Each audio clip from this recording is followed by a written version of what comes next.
live video. I know it's been too long since I've collected the car to actually get this video out, but it's been a combination of pretty terrible weather, events like Goodwood, driving a Formula E car. All of these things have got in the way of me making this, but we're here. We're finally in the car, and all importantly, we've ran it in. It's now over 600 miles. In fact, since I did that 600 miles on the drive down to Goodwood, we're at 1,200 miles. So, where do I begin?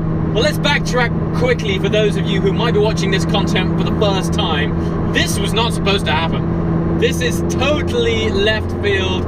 I was very kindly invited out to Tenerife about 4 or 5 weeks ago by McLaren to test drive the 570 GT. Phenomenal experience, best press day I've ever been to.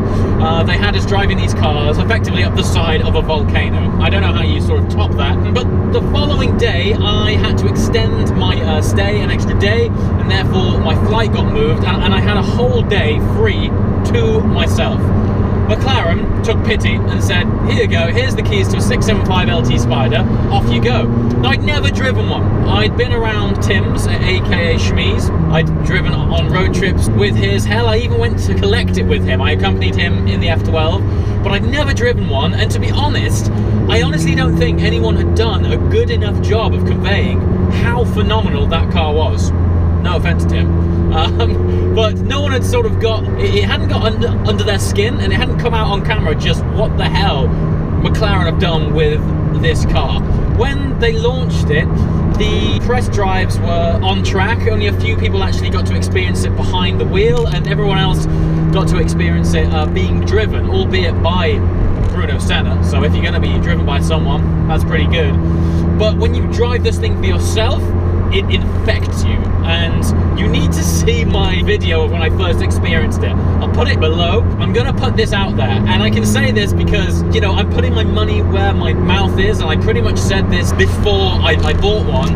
This is probably the best car I've ever driven. Now, I've experienced P1, I've experienced 918. 918 I haven't driven for myself, but where do you go from here?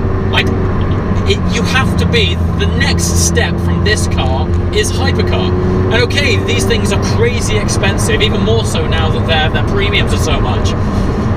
But the next level from here is a totally different ballgame. You're going to have to go £800,000–900,000 to get anything like the performance or experience of this thing. I've said it before, I'll say it again.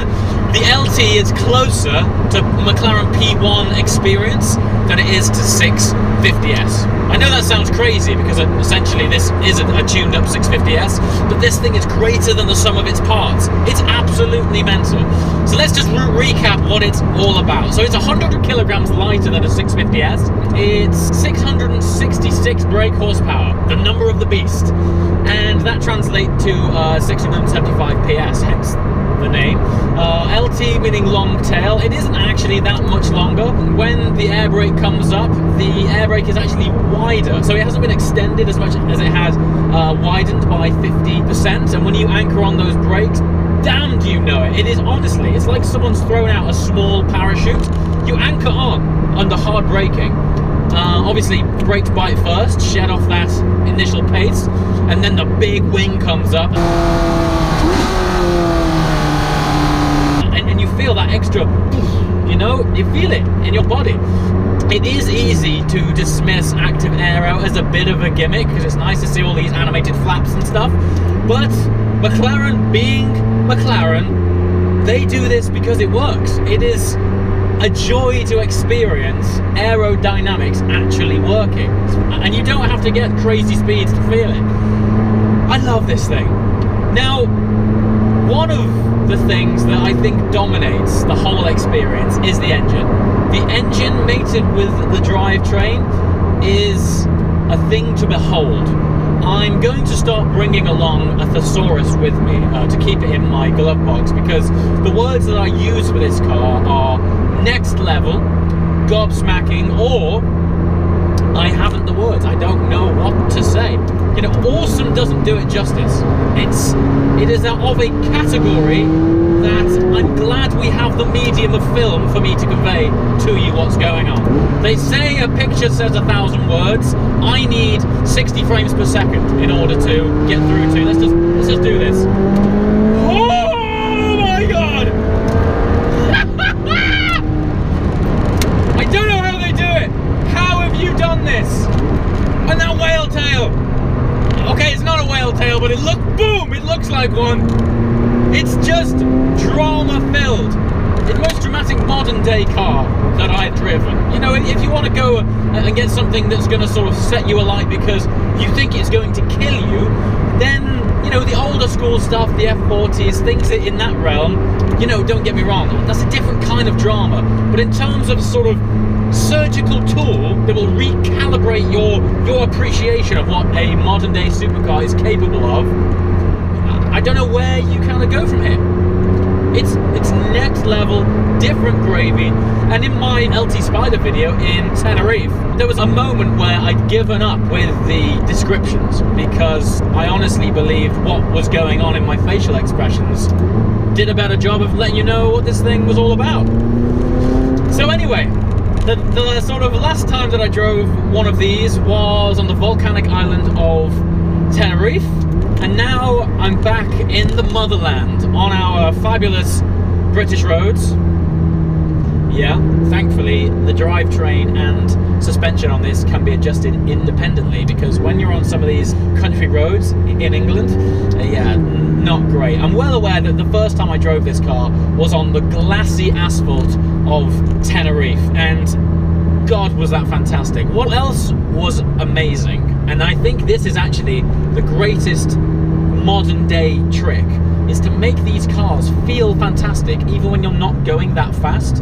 So despite this thing being ballistic, on tight country roads, it's addictive because the power band is such that there isn't this turbo lag that you would have had of old turbo cars. It's always there for you. It's always ready to stick your kidneys in the back of these carbon backed seats and reprogram your mind.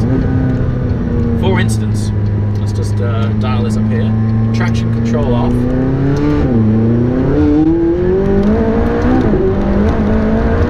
And it sort of skips along bumps. It takes off on little crests. Crests that otherwise wouldn't be crests because you wouldn't normally approach them or accelerate over them at that kind of pace. This thing turns crests and bumps into little events. It sort of hops and skips and like flirts over it. And the traction management, I think Dumbledore must have been involved in these. He definitely got involved in some serious wizardry, because it doesn't hold you back once you've put the ESC to off. And I'm finding ESC as well is a little bit more like M dynamic mode in the BMW 1M. That was designed to let you play, let the traction break loose, but it just catches you before the moment of no return, which in the 1M was nice, but in 660 brake horsepower is essential, because I really like living. This thing will end you fast. That fast. Oh god.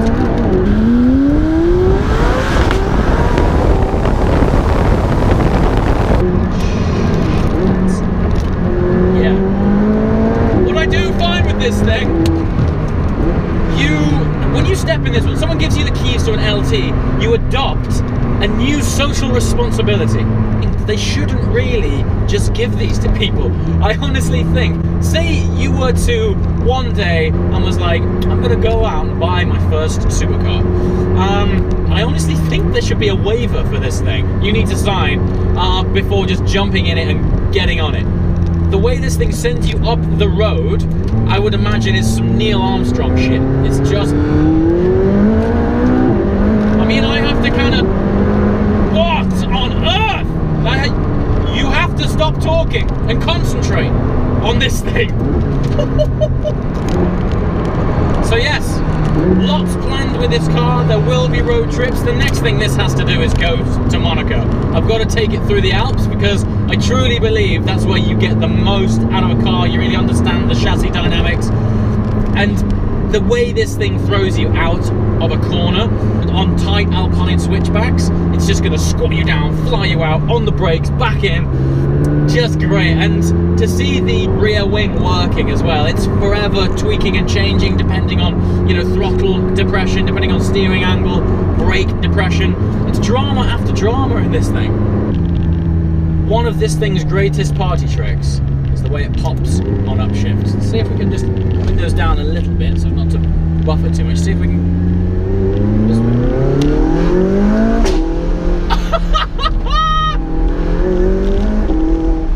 What?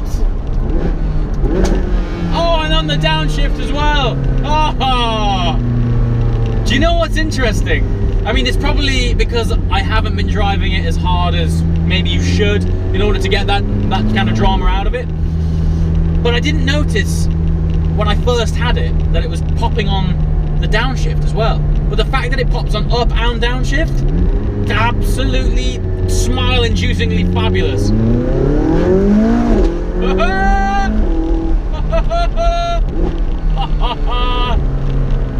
Honestly, I tell you something, these guys have come a long way in a very short amount of time. Let's see if we can do that again. You ready?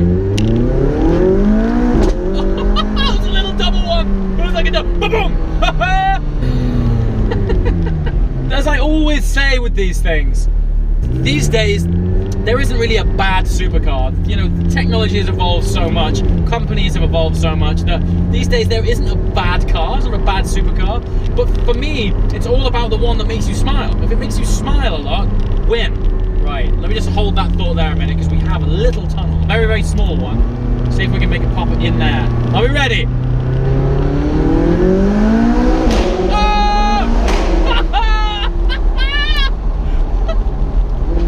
It's probably not coming through on there, just how loud that is. One more time. What? What? Oh, good Lord, Woking. Whoever thought Woking could be so exciting? As always, thank you so much for watching. We're going to be planning some trips with this very soon, and hopefully in the next few months as well. We might even get the LT down to Monte Carlo, up in the Alps, and get some proper hot asphalt, tight twisty turn action. Until next time, guys, thanks for watching. Ciao.